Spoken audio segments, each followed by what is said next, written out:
Thank you. First, I'd like to say that some years ago, when I used to spend a lot of working hours in this building, I actually bought one of Trine's cookbooks. It was called 365 meals to make every day based on the seasoning, vegetables and meat and everything. And so I got this book and I thought, well, it's actually quite a good book. But back home in my family, it was me that was doing the cooking.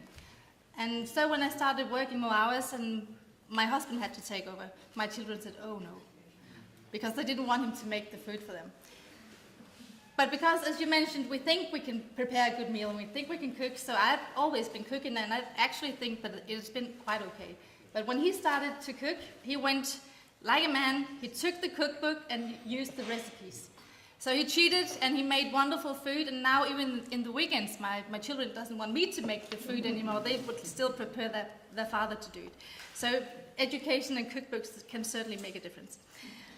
But some of the things I wanted to tell you about we have actually already talked a bit about, so I'm going to make it a bit shorter and maybe also add just a few other things that I've been thinking about during this session. First of all, I would like to say that Denmark, of course, is a food-producing country. We are very excited to have you all here. We're proud of what we produce, and we think of ourselves as a country where we have a very high efficiency and where we produce food that is safe and has a high quality, and that we're actually quite proud of it. But of course we have the same problem as I guess many people in other parts of the world has, that the population has moved away from the urban areas and moved into the cities, and thereby we have also distanced ourselves from the persons who produce our food. So this is of course some of the reason why we have some challenges today when it comes to eating and to food skills, but urbanization can certainly not be left as a single cause for this development. We have been talking about food ignorance, and I think it was you, Camilla, who mentioned that in Bolivia the children had asked, why is there bones in the chicken?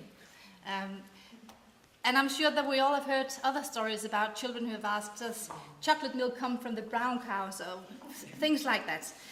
And I think that we have, as parents, of course, an obligation to make sure that our children knows where food comes from, and to make sure that they also knows what is good and what is not good. But we have a responsibility as parents, and the authorities have a responsibility, and what's actually important is what can we do together to make sure that this responsibility is being lifted, so that we actually will no more have children that doesn't know where food comes from. We have some examples in Denmark I'm going to tell you about, what we're doing in the Agriculture and Food Council to make sure that we can educate children and also families a bit more. So I would be very happy to tell you about these stories. We have three different things that we work with as a strong tradition in our organization, and the three things are activities that are all based on improving food literacy. We have, for instance, facilitated a cooperation between public schools and also the agricultural industry, and we have food camps, and we have also hosted an annual event where we every year on the 3rd of September invites every people in Denmark to come visit a farm.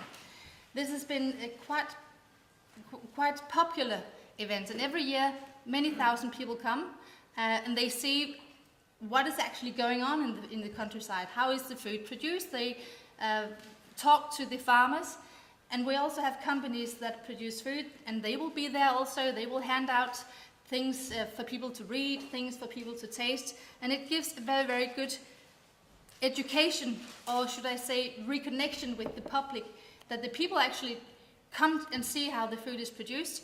And when we ask them, when the session is over, if they think that they have learned something, they all say, yes, we did actually learn quite a lot. And not only did they learn a lot, but they also actually felt that they got a more balanced view on farming itself. So we have many benefits from this kind of farm visits. One of the other things I would like to tell you about is our food camps. We have food camps during the summer holiday. This year, the minister, Esben, and I, we went to Jutland to visit some children who are actually making food at the food camp. I'm not going to tell you why, but the minister, well, I'm going to tell you why anyway.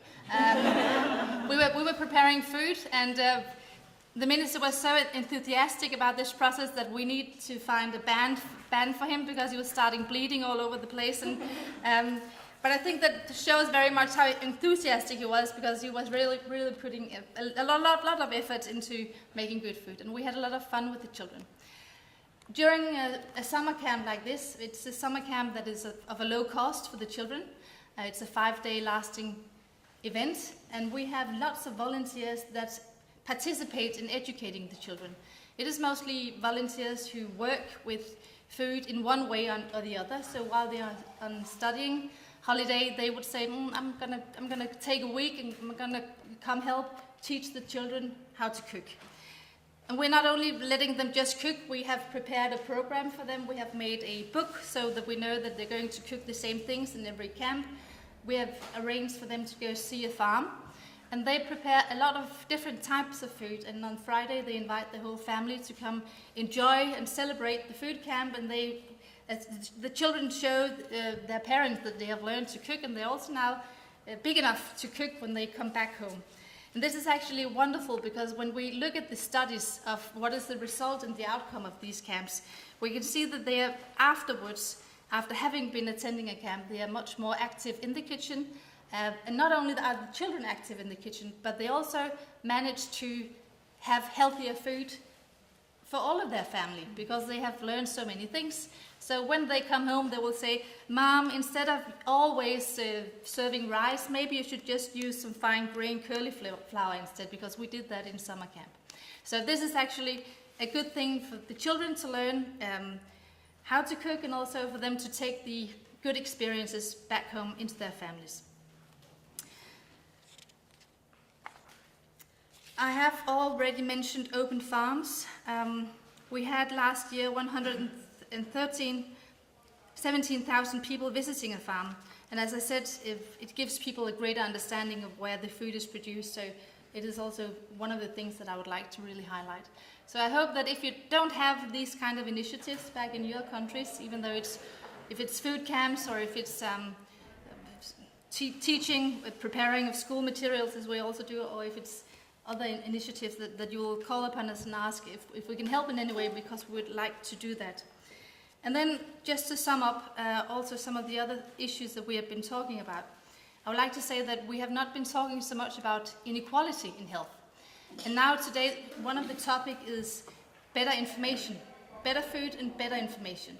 And we need also to realize that people need different types of information, and that the inequality among people means that we need to make sure that no matter how people are off, we can help them make sure that they can have a healthy meal. So even though they have to live out of maybe a low budget, they should know how to produce food that is healthy and nutritious for themselves and their children. And then I'm just going to go back to the point of saying that making food should be fun. And we should teach our children, as everyone has said, in the kindergarten, in the school, everywhere, that making food is fun. It is life-giving. It is also actually de-stressing. Even though we sometimes come home 5 o'clock, we make pasta bolognese, and we also do that back home in my house. And it's my husband that does it, and it's actually kind of good, but I'm sure it would have been better if it had been cooking for 8 hours. Even though we have convenience food, and even though it's here to stay, we should make sure that our children knows how to cook a proper meal, and that they know what is good and what is not. And there are, of course, as I mentioned, people who have different backgrounds, and we should make sure that even though we're talking about elderly, people who are underweight, or children who now also suffer not only from diabetes 1, but also diabetes 2, that we make sure that the right information is not only produced, but that it's also produced in a way that it actually changes the lives of those children or elderly people who have an unhealthy diet. So just to say that food is joy, and it should be that for everyone. No one should get sick of eating. No one should have trouble every day thinking about how should I eat and what should the right thing be, or am I too fat or am I not, because this thinking makes our children sick, and we should make sure that if we teach them what is the right thing and the wrong thing, it's okay to have a craving and give in. Today it's Friday, and in my family it's Candy Day. And it's okay, because it's not Candy Day every day. And it's also Red Wine Day, so it's a good day. So these were the words. Food camps, making sure that we teach and make sure that everyone knows what it's all about. So that was just some of the things I would like to say. Thank you.